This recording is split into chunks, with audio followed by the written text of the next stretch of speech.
Unusual Due Diligence, I take it unscripted. So this is a raw, and I will minimize the number of edits to just pulling out the more glaring mistakes.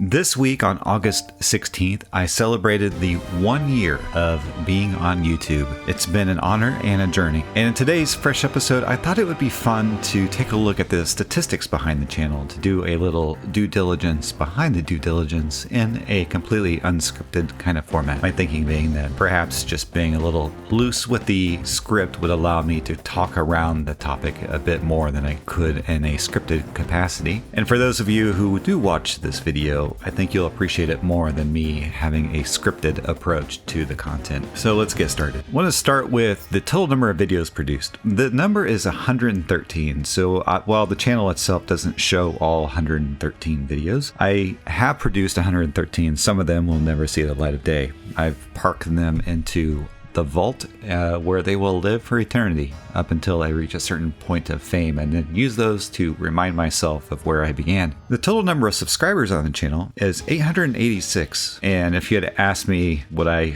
ever see that kind of number doing a YouTube channel doing absolutely nothing about YouTube, I would have laughed and said, I have no idea what you're talking about. But I want to say thanks. Thanks for being here. Thanks for being part of this journey, and who knows where this is going to go. And when I say being here, the total number of impressions for this channel, this is an absolutely bonkers number to me. Bonkers because 577 is a large, very large number. Again, that's 577. 500,000 people. I can't even comprehend that, especially when you consider my advertising budget. And if you're curious, the advertising budget for the channel is precisely $0. I run on a lot of caffeine, perhaps too much. No, you can't have too much caffeine. The total number of video views, or kind of channel views at the same time, I'm not sure how YouTube counts that. I'm still kind of learning the ins and outs of the YouTube. 52,409 total views for the channel. And that is an amazing number unto itself, right? So total number of impressions, over 500,000. Total number of video views, 52,000. The next question is like, well, how many watch hours is that? The total number of watch hours is 3,185.2 as of the time I kind of gathered the data. And that number is interesting to me because I did the math, and apparently there are 8,760 hours in a year. So if someone were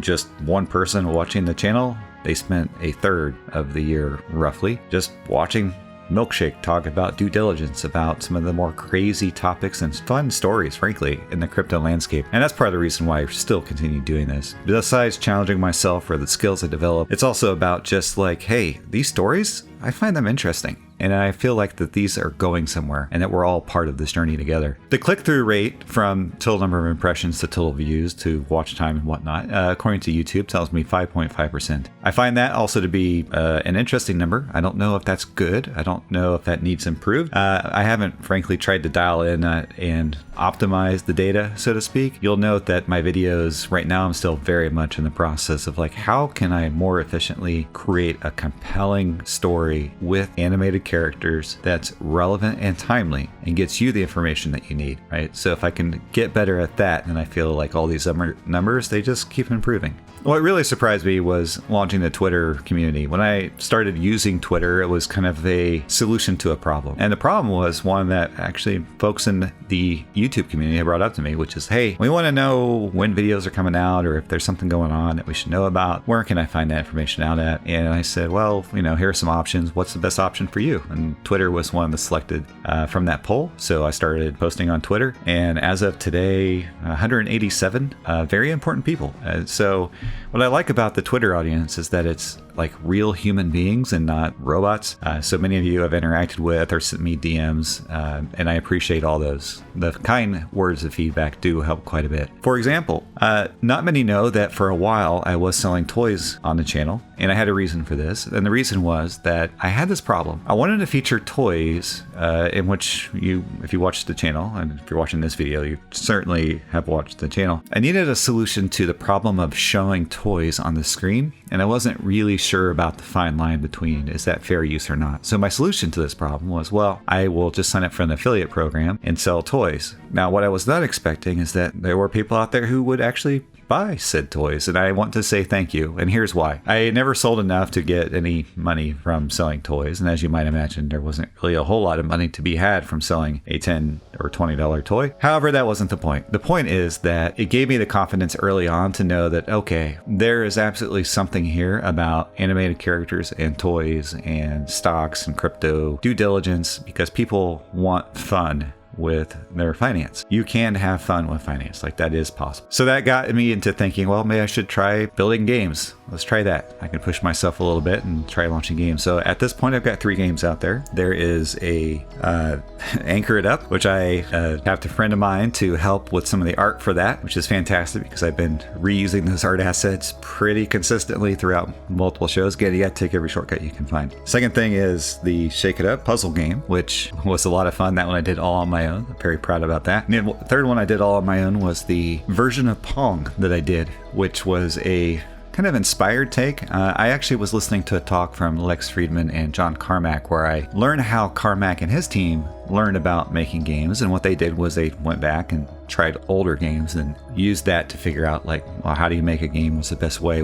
How do different genres work? There's an idea of building a game for every letter of the alphabet, or just doing a game for every genre. And I love the idea so much, like, oh, well, why don't I try that and see what I end up with and see what I learn? So what I learned in that process is that I have some time management challenges that I'm kind of working through, making 2 videos a week, plus doing a game, plus doing my real life off to the side, which, pays for everything. Like, that all has to kind of align in a useful kind of way. So yeah, that's pretty exciting. Shifting gears a bit, and this is something I found interesting, which is that the demographics for the channel would not surprise anyone, that most of the folks watching Unusual Due Diligence are male. They tend to be between 25 to 44, and I say that meaning like 70% plus of my audience is in that demographic. So I suppose if you're an advertiser and you're looking to reach out at men or people who identify as male between the ages of 25 and 44, I apparently am your channel for those folks who have an interest in crypto and finance. So that gets into some really interesting thing. I've been looking for objective ways to kind of measure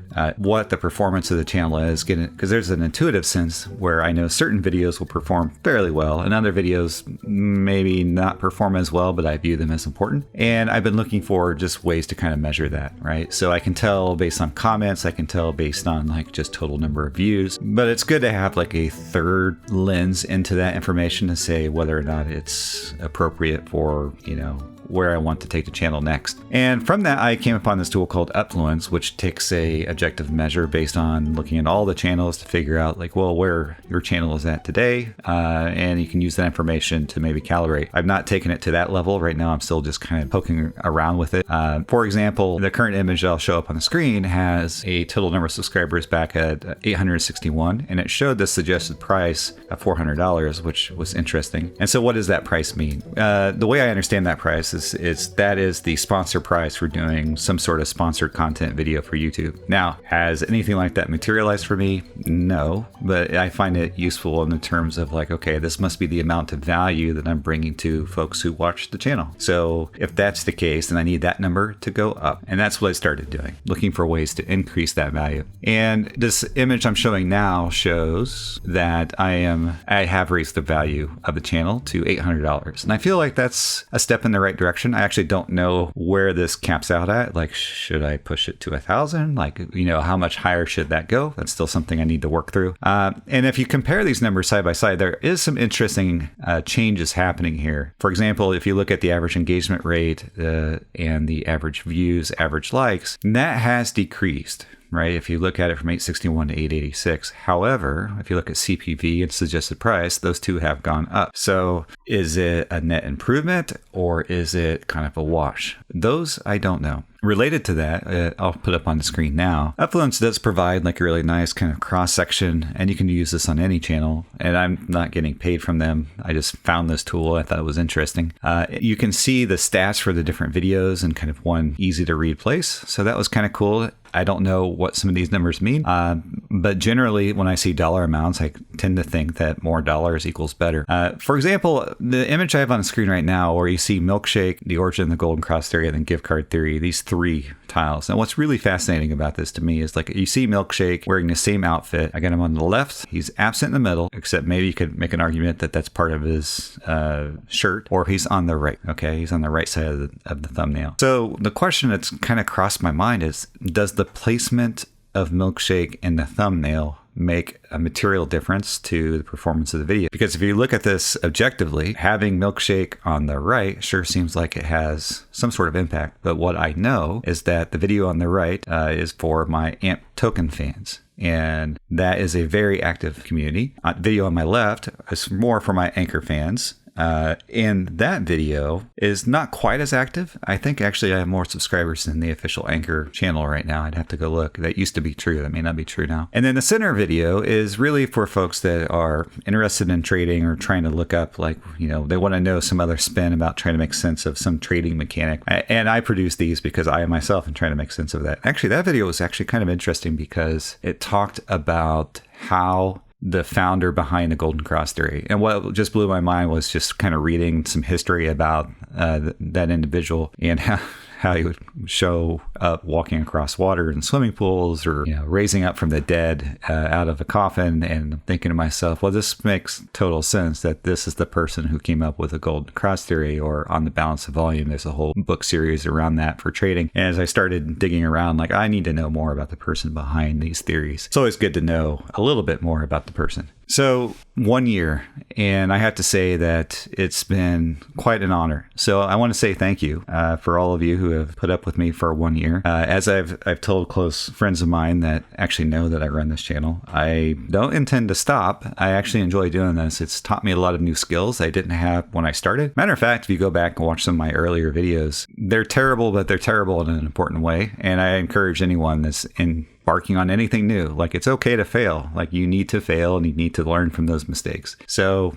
yeah, but it's really because of a lot of folks that have stuck around since the early days of the channel that really make this worthwhile. So thanks for being there. Hopefully you've had an amazing week too. There's certainly a lot of very interesting things happening in the market this week with Bed Bath and Beyond. And I know within all the sub communities way beyond that, there's also very interesting things happening on the Flexus side, on the Anchor side, on the Algorand's got actually some very interesting things happening there. So let me just close this out by saying one more thing. Thanks. Make waves, my friend.